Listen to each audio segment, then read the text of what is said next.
Hey everyone, welcome back to the channel. If you use QuickBooks Online to manage your business finances, you know how important it is to keep your categories clean and accurate, but what if you need to make changes, like renaming, reorganizing, or correcting an account?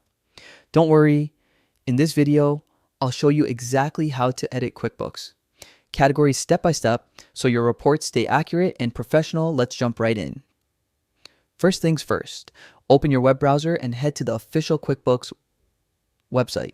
Click Sign In at the top right corner and enter your account credentials. Quick tip: always use a secure network and, if possible, a password manager to keep your login safe.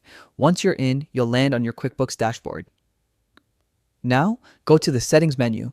That's a little gear icon in the top right corner. From the drop-down, select Chart of Accounts.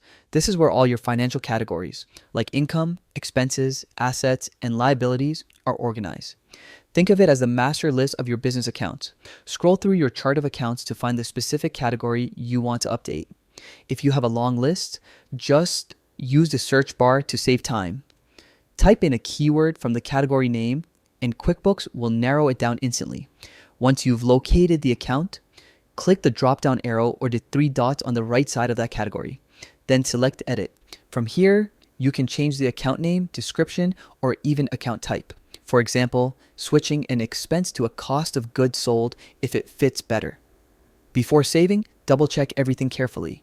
Even small edits can affect your financial reports or tax filing.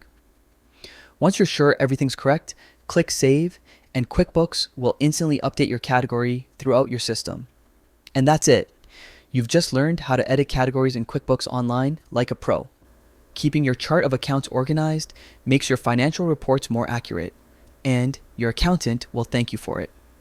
If this video helped, make sure to hit that like button, subscribe, and turn on the notification bell for more easy QuickBooks guides just like this one. Thanks for watching, and I'll see you in the next video.